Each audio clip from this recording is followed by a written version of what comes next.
Hi! Hello! నమస్తే. Welcome to our channel. నేను మీ సిరి. హ్మ్. మన ప్రియ నేస్తం స్టోరీ మీకు ఇంట్రెస్టింగ్‌గా అనిపిస్తుందా? లైక్ చేసి హైప్ చేయడం మర్చిపోకండి ఫ్రెండ్స్. ఇక చూద్దాం. అర్జున్ వెళ్ళిపోయాక బోర్ కొడుతుంటే లోహితకి కాల్ చేసింది ప్రవర్తిక. కాలేజీకి వెళ్ళాలి వదిన అని లోహిత చెప్పడంతో కాల్ కట్ చేసి హాల్‌లో కూర్చుంది. ప్రణయ్ మెల్లిగా లేచి హాల్లోకొచ్చాడు అప్పటికే. అన్నయ్య, అక్షర ఎవరు అని అడిగింది. ఎందుకో సడన్‌గా గుర్తుకొచ్చింది ప్రవర్తికకి. మీ ఆయన నీకు చెప్పలేదా అని నవ్వాడు. నేనే అడగలేదు. కానీ నువ్వు చెప్పు. ఆ తర్వాత ఏమైపోయింది ఆ అమ్మాయి అని అడిగింది ప్రవర్తిక. ఆ అమ్మాయికి ఎవరూ లేరని తీసుకొచ్చి పనిలో పెట్టేశారు. ఇప్పుడు అక్షర సేఫ్. సీతమ్మ దగ్గరే ఉంది అని చెప్పాడు ప్రణయ్. నిజానికి అక్షరని అర్జున్ తీసుకురాకపోతే మరో రక్షగా మారేది అక్షర. ఆమె ప్రాణాలు కోల్పోయేది. ఇంత దారుణంగా ఎలా ఉన్నారు అని అడిగింది. ప్రవర్తికకి బాగా కోపం వచ్చేసింది. చుట్టూ ఒకసారి చూసి నీలిమ బయటికి లేకపోవడంతో నాన్న అడగలేక అడిగేసింది ప్రవర్తిక. ఎంత కొట్టినా ఏమీ చెప్పట్లేదంట ప్రవి అని అన్నాడు ప్రణయ్. ఇంకా ఎవరి కోసం అని బాధగా ఆమె అడుగుతుంటే, నువ్వు వదిలేరా, కొంతమంది మనుషులు ఎప్పటికీ మారర్రా అని అన్నాడు ప్రణయ్. ఇక మాట్లాడలేకపోయింది ప్రవర్తిక. అర్జున్ కోసం ఎదురు చూసి చూసి గదిలోకి వెళ్ళిపోయింది. కూతురు కోసం పళ్ళు తినమని ఇచ్చి, భుజమ్మ ఇదిగో, ఇదేదో పార్సిల్ అంట, నీకోసమే ఇచ్చి వెళ్ళారు అని బెడ్ మీద కవర్ పెట్టింది నీలిమ. నా కోసం ఎవరిచ్చుంటారు అని ఆమె ఆలోచిస్తూనే, ఎప్పుడిచ్చారమ్మా అని అడిగింది ప్రవర్తిక తల్లిని ఉద్దేశించి. లోహిత తీసుకుంది, తనే ఇచ్చి వెళ్ళింది అని చెప్పింది నీలిమ. ఆయన కోసమేమోనమ్మా అని ఆ కవర్ పక్కన పెట్టేసింది ప్రవర్తిక. నీకోసమేనేమోనే అంట చూడు, ఒకవేళ అల్లుడు గారు ఏమైనా పంపించారేమో అని చెప్పేసి అక్కడి నుంచి వెళ్ళిపోయింది నీలిమ. ఏమేమి ఉంటుంది అనుకొని ఆ కవర్ ఓపెన్ చేసింది ప్రవర్తిక. అర్జున్ రాగిని రెస్టారెంట్లో కలిసి ఉన్న ఫోటోలు, వాటితో పాటు ఈరోజు ఉదయం అర్జున్ ఏదైతే షర్ట్ మీద వెళ్ళాడో అవే ఫోటోలు కూడా ఉన్నాయి.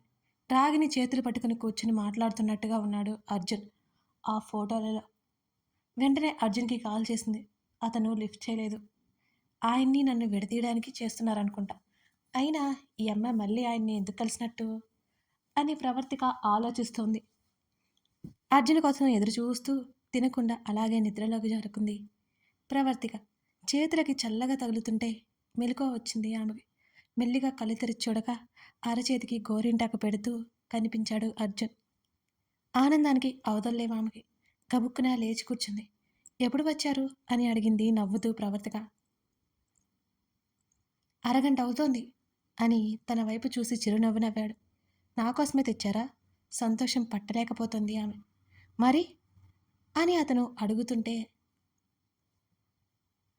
అతని అనచ్ఛాదిత ఛాతీ మీద వేలితో రాస్తూ, మీ కూతురు వస్తుంది కదా, అందుకే అడగగానే తెచ్చారేమో అంటూ ఓరగా చూసింది అతన్ని. నాకు సరిగ్గా పెట్టడం రాదు, అడ్జస్ట్ అయిపో అని అన్నాడు అర్జున్. ఎలాగైతేనేమి, పండుతుంది కదా అని నవ్వి, నా ప్రశ్నకు సమాధానం చెప్పలేదు మీరింకా అంటూ అతన్నే చూసి కళ్ళెగరేసింది ఆమె. నీకోసమే అతను కళ్ళెత్తి చూశాడు. అతనికి దగ్గరగా జరిగి, నిజమేనా అతన్ని కళ్ళార్పకుండా చూస్తూ కొంచెం ముందుకు వంగి అతని హృదయం మీద ముద్దు పెట్టుకుంది. నిజమే నవ్వాడు అందంగా. అతని చేతిని విడిపించుకుని హత్తుకుంది ఆమె. ఓయ్ పెట్టనివ్వు, చెదిరిపోతుంది, చేతులు సరిగ్గా పెట్టు అని అతను అంటుంటే దూరం జరగలేదు ఆమె. అతని మెడ దగ్గర తలవాల్చి మరో చెయ్యి అతని చెంప మీద వేసి మెల్లిగా దూరం జరిగి అతని చెంప మీద ముద్దు పెట్టుకుంది ప్రవర్తిక. గోరింటాకు పెడితే ఇన్ని గిఫ్ట్స్ ఉంటాయని అస్సలు తెలియదు నాకు, ఇప్పుడే తెలుస్తోంది అని ఆమె కళ్ళల్లోకి చూసి నవ్వాడు అర్జున్. ఆమె నవ్వుతూ కళ్ళు దించేసుకుంది. అందుకు కాదు అని అంది ప్రవర్తిక. మరి అర్జున్ అడుగుతుంటే, మీ ప్రేమ చూసి అని అంది చిన్నగా నవ్వుతూ. అంటే ఇప్పుడు మాత్రమే ప్రేమ ఉందంటావా అని అడిగాడు అర్జున్ వెంటనే. అబ్బా ఇక చాలు, అదంటే ఇదంటారు, ఇదంటే అదంటారు, ఏం చేయాలి నేను, ఇక పెట్టండి అంటూ మళ్ళీ అర్జున్కి చేతనందించింది ఆమె. అతను శ్రద్ధగా పెడుతుంటే గడ్డం కింద చేతిని పెట్టుకుని అతన్ని చూస్తోంది. ఆ చెయ్యివు మరో అరగంట తర్వాత అడిగాడు. అలాగే అన్నట్టు తల ఊపి కుడి చేతిని అందించింది. రెండు చేతులకు పెట్టేసి, సరిగ్గా రాలేదు కదా అన్నాడు అరచేతులు చూసి నవ్వుకుని. చాలా బాగుంది అని అతని మెడ చుట్టూ చేతులు వేసింది. అర్జున్కి అంటకుండా. అబద్ధం చెప్పుకో. ఆమెని హత్తుకున్నాడు తిరిగి. నిజం చెప్తున్నా అంటూ దూరం జరిగి, రండి భోజనం చేయరా అని అంది. పెట్టాల్సింది ఇంకా ఉంది కదా అర్జున్ అన్నాడు. రెండు చేతులు చూసుకొని అయిపోయింది కదా అని అంటూ అయోమయంగా అర్జున్ వైపు చూసింది ప్రవర్తిక. కాళ్ళకి పెట్టుకోవడం నీకు ఇష్టం కదా అర్జున్ అన్నాడు. అవును కానీ ఇప్పుడు వద్దు, లేట్ అయిపోయిందిగా అని ఆమె అంటుంటే, ఈ ఒక్కరోజు ఏం కాదులే అంటూ బెడ్ మీద నుంచి దిగి ఆమె కాళ్ళ దగ్గర కూర్చోగానే, అయ్యో వద్దు అమ్మని పిలుస్తానండి అని పాదాలను వెనక్కి తీసుకుంది. అతను బెడ్ మీద కూర్చుని ఆమె కాళ్ళను ఒడిలో పెట్టుకున్నాడు. నేను సరిగ్గానే పెడతానులే, ఎలా పెట్టాలో అని ఇప్పటి వరకు ఫోన్లో చూశాను అని ఆమె వైపు చూసి భుజాలు కదిలించాడు అర్జున్. కాదనలేకపోయింది. మరో గంట సమయం పట్టింది ఆమె కాళ్ళకి గోరింటాకు సింగారించడానికి అతనికి. అయిపోయిందంటూ చేతుకున్న గ్లౌజెస్ తీసేశాడు. నడుం మీద రెండు చేతులు పెట్టుకుని, కానీ నీట్గా లేదు కదా అని పెదవులు బిగించి ఆమె వైపు చూశాడు అర్జున్. చేతులు చాచింది హత్తుకోమన్నట్టుగా. నేను ఆల్రెడీ స్నానం చేసి వచ్చాను, నా వంటి గోరింటాకు అంటుకుంటుంది అని ఆట పండించాడు అర్జున్. చేతులు దించేసి అలిగినట్టుగా ముఖం చిన్నబుచ్చుకుంది ప్రవర్తిక. నవ్వుతూ ఆమెని హత్తుకున్నాడు. ఏడుస్తుంది ఇతను. ఆమె కన్నీళ్ళు డైరెక్ట్గా అతని ఛాతీకి తగిలాయి. ఏయ్ ఏమైంది? అతను దూరం జరుపుతుంటే జరగట్లేదు. సన్నగా వెక్కుతోంది. ఏడుపు ఆపకపోతే కోపం వస్తుంది నాకు. ఈసారి గట్టిగా చెప్పాడు. ఎందుకంటే ఆమె బ్రతిమాలైనా వినడం లేదు కాబట్టి. సీరియస్గా చెప్పాల్సి వచ్చింది అతనికి. దూరం జరిగి కళ్ళు తుడుచుకుంది ప్రవర్తిక. ఏడవకుండా ఉండలేవా నువ్వు? అతను సీరియస్గా చూస్తూ సున్నితంగా ఆమె చెంపల మీద ఉన్న కన్నీటిని తుడిచాడు అర్జున్. ఏడుపు వస్తోంది అని అమాయకంగా అతన్ని చూస్తూ చెప్తుంటే, అదే ఎందుకు అని అడుగుతున్నాను. ఇంకోసారి ఏడ్చావంటే ఊరుకోను. ఇంకా గంభీరంగానే ఉంది అతని గొంతు. ఇంకెప్పుడు ఏడవను. కళ్ళు తుడుచుకోవడానికన్నట్టు చేతులు పైకెత్తింది ప్రవర్తిక. ఆమె ముంజేతను పట్టుకొని చేతులు కిందకు దించేశాడు గబుక్కున. గోరింటాకు విషయం గుర్తొచ్చి ఆమె కూడా చేతులు కిందకు దించింది. ప్రవర్తిక ఏడవడంతో అర్జున్ మనసంతా ఏదోలా అయిపోయింది. ఆమె చేతులు వదిలి వెళ్ళిపోతుంటే, ఏమండి ఆకలేస్తుందని అమాయకంగా ముఖం పెట్టి చెప్పింది. అతన్ని వెళ్ళనివ్వకుండా వెనక్కి తిరిగి సీరియస్గా చూశాడు. టైం ఎంతైందో చూడు అన్నట్టుగా ఉన్నాయి అతని చూపులు. అంటే నిద్ర పట్టేసిందండి అని నవ్వుతూ పక్కకు చూసింది. అమాంతం ఆమెను రెండు చేతుల్లోకి తీసుకోగానే అతని వంక నవ్వుతూ చూసింది ప్రవర్తిక. ఇంకోసారి ఫుడ్ లేట్ చేశావంటే కొట్టేస్తాను జాగ్రత్త. ఎన్నిసార్లు చెప్పాలి నీకు అంటూ బాల్కనీలో ఉయ్యాల్లో దించాడు. ఆమె కాళ్ళ కింద ఒక చెక్కపీట వేశాడు. అతని తల చుట్టూ చేతులు తిప్పి మొటికలు విరిచింది. ఈ వేషాలకేం తక్కువ లేదన్నట్టున్నాయి అతని చూపులు. వెళ్ళిపోయాడు అక్కడి నుంచి బయటికి. చల్లగాలి వస్తుంటే ఊయల చైన్కి తల ఆనించి కళ్ళు మూసుకుంది. కాసేపటికి అర్జున్ అక్కడికి వచ్చాడు. అతని అలికిడి వినగానే ఆమె కళ్ళు తెరిచి చూసింది. సీరియస్గా ప్లేట్లో ఉన్న భోజనం కలుపుతూ తినమన్నట్టు పెట్టాడు. అతన్నే చూస్తూ తింటోంది. మధ్య మధ్యలో అతను తింటూ ఆమెకు తినిపించసాగాడు. అప్పటికే 3వ నెల దాటుండడంతో కాస్త శరీరానికి నీరు పట్టి వింతైన కలగా ఉంది ప్రవర్తక ముఖం. అంతేకాకుండా ఆమె ఎప్పుడూ కట్టే చీరలు, ఆమె గాజుల సవళ్ళు, ఆమె చిరునవ్వు ఇష్టం అతనికి. భోజనం పెట్టేసి నీళ్లు తాగించి మూతుడిచాడు. ఇదంతా నా కోసం కాదుగా అంది. కావాలని అతన్ని మాట్లాడించడానికి ఉడికించే ప్రయత్నం చేసింది. కళ్ళెత్తి ఆమె వైపు చూస్తా గదిలోకి వెళ్ళాడు అర్జున్. ఎక్స్పెక్ట్ చేసినట్టుగానే టాబ్లెట్స్ బాక్స్తో బాల్కనీలోకి వచ్చాడు. టాబ్లెట్స్ తీసి ఆమెకిస్తూ, నా పాప కోసం అని సీరియస్గా చెప్పాడు అర్జున్ ఈసారి. అతని మీసాల చాటున చిరునవ్వు తొంగి చూస్తోంది. అది ప్రవర్తిక చూసేసింది. అతను అలా చెప్పడంతో ఉక్రోషం పొంగుకొచ్చింది ఆమెకి. ఇప్పటి వరకు మీరు చేసిందంతా నా కోసం కాదుగా అని అంది. ఎన్నిసార్లు చెప్పాలి కాదు అని అని కింద కూర్చున్నాడు అర్జున్. అయ్యో కింద కూర్చున్నాడు ఎందుకు అక్కడ? కంగారుగా చూసింది అతని వైపు. ఆమె లేవబోతుంటే, ఏయ్ కూర్చో అంటూ ఆమె పాదం మీద పడుతున్న చీర కుచ్చిళ్ళు పైకి అన్నాడు. ఏవండి అతన్ని చూస్తూ సడన్గా పిలిచింది. చెప్పు అన్నాడు.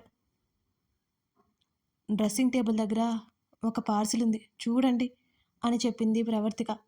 ఏంటది అని అడిగాడు. ఎక్కడికి వెళ్ళారు ఇవాళ? ఆమె అడుగుతున్న ప్రశ్నకి అర్థం కాక చూశాడు ఆమె వంక అయోమయంగా. ఎప్పుడూ అలా అడగలేదు ఆమె. అందుకే పని పడింది బయటికెళ్ళాను అని అర్జున్ చెప్పగానే నాతో చెప్పకూడదా అని అలిగినట్టు ముఖం పెట్టింది. ఆమె ఒడిలో తలపెట్టుకుని కళ్ళు మూసుకున్నాడు అతను. నీకు చెప్పినా ఉపయోగం ఉండదు. అర్జున్ చెప్తుంటే మీరు ఆ రాగిని కలవడానికే వెళ్ళారు కదా అని అడిగింది. తెలిసి కూడా ఎందుకు అడుగుతున్నావు మరి? అర్జున్ నవ్వాడు. మీరేం చెప్తారా అని అడిగాను. మీకు దాచడం బాగా తెలుసు కదా, దెప్పి పొడిచింది అతన్ని. అతను ఇంకా నవ్వుతుంటే మీరు సమాధానం చెప్పలేదు నాకింకా అని మళ్ళీ అడిగింది ప్రవర్తిక. చాలా ముఖ్యమైన పని ఉంది తనతో, నీకు చెప్పేది కాదు అని అన్నాడు అర్జున్. అయితే చెప్పరన్నమాట. అర్థమైందిగా, అనుమానమా అని మళ్ళీ నవ్వాడు. మోచేత్తో అతని తల మీద పొడిచింది. నొప్పి లేచి ఆశ్చర్యంగా తలెత్తి ఆమె వైపు చూశాడు అర్జున్. మీ మీద అనుమాన పడేంత మీకుంటే ఇన్ని రోజులు నాకెందుకు ఈ తిప్పలుండేవి అని వెటకారంగా అడిగింది ప్రవర్తిక. దెప్పి పొడుస్తున్నావా అన్నాడు. ఇంకేంటి మరి, మీ ఫోటోలు ఎవరో పంపించారు. పాపం వాళ్ళకి తెలియదు కదా, తమరు అసలు కరుగుతారా, అది ఆ అమ్మాయి కోసం. పాపం వాళ్ళని తలుచుకుంటే జాలేస్తుంది అని సానుభూతిగా అంది ప్రవర్తిక. అతను నవ్వి ఆమె బొజ్జలో ముఖం దాచుకున్నాడు. ఎవరు చేసి ఉంటారు ఇదంతా? అతని తల నిమరలేనందుకు ఫీల్ అయిపోతోంది గోరింటాకుండడంతో. ఇంకెవరు, ఆ రాగిని వాళ్ళ నాన్న అయి ఉంటాడు అని అర్జున్ చెప్తుంటే షాక్ అయిపోయింది. నాకొక అనుమానం వచ్చిందండి. ఆ రోజు టీవీలో న్యూస్ వచ్చింది కదా, అది కూడా రాగిని వాళ్ళ నాన్నగారు చేస్తుంటారా అని సాలోచనగా అంది ప్రవర్తిక. ఆ అనుమానం నీకెందుకు వచ్చింది అని అడిగాడు. ఎందుకంటే అతనికి కూడా అదే డౌట్ ఉంది కాబట్టి. నేను మామూలుగా చెప్పాను. అంటే పెళ్లి గురించి మాట్లాడడానికి మన ఇంటికి వచ్చారు కదా, ఆ రోజు నేను రాకపోయింటే ఈ పాటికి మీరు రాగిణిని పెళ్లి చేసుకుని ఉండేవాళ్ళు అని మూతి తిప్పింది ప్రవర్తిక. వేషాలా, ఎలా కనిపిస్తున్నాను నీకు నేను అంటూ ఆమె నాభి పైభాగంలో చిన్న పంటిగాటిచ్చేశాడు. చిన్నగా అరిచింది. అదే జరిగి ఉండేది. అప్రయత్నంగా అతని భుజం దగ్గర పట్టుకుంది. నిజంగా అదే జరిగి ఉండేదా అని అడుగుతూ ఆమె నడుముని చుట్టేశాడు అర్జున్. చక్కిలిగిలిగా అనిపిస్తుంటే ఏమో ఎవరికి తెలుసు అని పెదవి విరిచి నవ్వుతోంది. ఇప్పటికే చాలా ఎక్కువ మాట్లాడావు నువ్వు అంటూ ఆమెను చేతుల్లోకి తీసుకున్నాడు అర్జున్. అతని మెడ చుట్టూ 2 చేతులు బిగించింది, గోరింటాకు అంటకుండా. కానీ అంతకుముందు ఆమె పట్టుకున్నప్పుడు అతని మెడకి పూసేసింది తెలియకుండానే. ఆమె నుదురికి చిన్నగా ఢీకొట్టి ప్రశాంతంగా పడుకో అంటూ ఆమెను బెడ్ మీద వేశాడు అర్జున్ మెల్లిగా. వదల్లేదు అతన్ని. మెల్లిగా విడిపించుకుని బాల్కనీ డోర్స్ క్లోజ్ చేసి లైట్స్ ఆఫ్ చేశాడు. ఏమండి, లైట్ ఆఫ్ చేయొద్దు, గోరింటాకు కడిగేయాలి అని అరుస్తోంది ప్రవర్తిక. ఉండనివ్వు, తెల్లవారే వరకు ఉంచుకుంటేనే కదా బాగుండేది అంటూ ఆమె పక్కన చేరాడు. అవసరం లేదండి, చిన్నప్పటి నుంచి నేను మధ్యరాత్రి తీసేస్తాను. నిద్రలో అంతా గోరింటాకు మయం చేసేస్తానని మా అమ్మ కడిగించేది. తెల్లవారేసరికల్లా మీకే చేసేస్తా చూడండి అంటూ నవ్వింది. పర్లేదులే అన్నాడు తల కింద చేతులు పెట్టుకొని అలవాటుగా. నాకు నిద్ర రావడం లేదు. అతని పక్కగా జరిగింది. సరే ఏం చేయమంటావు అని తల కింద చేతిని పెట్టి ఆమె వైపు తిరిగాడు అర్జున్. ముందు లైట్ వేయండి అని ఆమె అడుగుతుంటే టైం ఎంతో తెలుసా, మిడ్ నైట్ అయిపోయింది. హెల్త్ అప్సెట్ అవుతుంది నీకు, పడుకో ఇక ఆమె బొజ్జ మీద నిమురుతూ అన్నాడు. తన బేబీకి అతని స్పర్శను తెలియజేస్తున్నట్టు ఫీల్ అయిపోయాడు అర్జున్. చేతులు పైకి పెట్టేసుకుంది. చాలా విసురుగా అనిపిస్తుంది ఆమెకి. కనీసం అర్జున్ని హత్తుకోవడానికి కూడా లేదని ఆమె బాధ. ఏవండి, కడిగేస్తాను అని అంటుంటే అప్పటికే నిద్ర నటిస్తున్న అర్జున్ వద్దు అంటూ ఆమె చుట్టూ చేతిని వేసి అతను దగ్గరికి తీసుకున్నాడు. అర్జున్ అలసిపోయాడని అర్థం చేసుకుని సైలెంట్ అయింది ప్రవర్తిక. డే టైంలో ఎక్కువగా నిద్రపోవడం వల్ల ఆమెకు అసలు నిద్ర పట్టలేదు. అర్జున్ నిద్రపోయినట్టు అతని ఊపిరి శబ్దంలో మార్పు తెలుస్తుంటే మస్క వెలుతురులో కనిపిస్తున్న అతని ముఖాన్నే చూస్తోంది ఆమె. మీ పేరంటే నాకు చాలా ఇష్టం తెలుసా అనుకుంటూ అతన్నే చూస్తూ ఇంకా ఇంకా చూడాలనిపిస్తుంటే అతను మరో 2 రోజుల్లో పంపించేస్తానని తెలియదు పాపం ప్రవర్తికకి. తెలిస్తే ఇంకెంత గోల్ చేస్తుందో. అతని బుగ్గ మీద చిరుముద్దు ఇచ్చి అతని మెడవంపులో ముఖం దాచి కళ్ళు మూసుకుంది. నిద్రలోనే ఆమెను ఇంకా దగ్గరికి లాక్కున్నాడు అర్జున్. జయేంద్ర పనులు తెలియని అజయ్ మామయ్య బాటలోనే నడుస్తున్నాడు. ప్రవర్తిక అర్జున్ భార్య అని, అర్జున్ భార్య పరశురాం కూతురని వాళ్ళకి తెలియదు. పరశురాం ఎటుపోయాడో కూడా వాళ్ళకి తెలీదు. పరశురాం బయట తిరగడం తమకే డేంజర్ అని పరశురాముని చంపించమని తన మనుషులకే చెప్పాడు ఆ జయేంద్ర. కాలింగ్ బెల్ మోగుతుంటే మెలకువ వచ్చింది ప్రవర్తికకి. అర్జున్ నిద్రలో ఉన్నాడని, అతనికి నిద్ర డిస్టర్బ్ అవుతుందని గబగబా బెడ్ దిగి వచ్చింది. చేతులకున్న గోరింటాకు చూసుకుంటూ తలుపు తెరిచింది. పేపర్ పాలు ఉన్నాయి. అవి తీసుకుని తలుపులు మూసివేసింది. తన అమ్మ పిన్ని కనిపించలేదు. సీతమ్మతో పాటు గుడికి వెళ్ళారేమో అనుకుని పాలు పేపర్ డైనింగ్ టేబుల్ మీద పెట్టి గదిలోకి వచ్చింది. బోర్లా తిరిగి గాఢ నిద్రలో ఉన్నాడు అర్జున్. అతని వీపుకి మెడ దగ్గర గోరింటాకు అతని తెల్లటి శరీరం మీద మెరుస్తోంది. చేతులు కడిగేసుకుని ఎర్రగా పండిన గోరింటాకు చూసుకుని మురిసిపోతూ అర్జున్ దగ్గరకు వచ్చి అతన్ని డిస్టర్బ్ చేయడం మొదలుపెట్టింది ప్రవర్తిగా.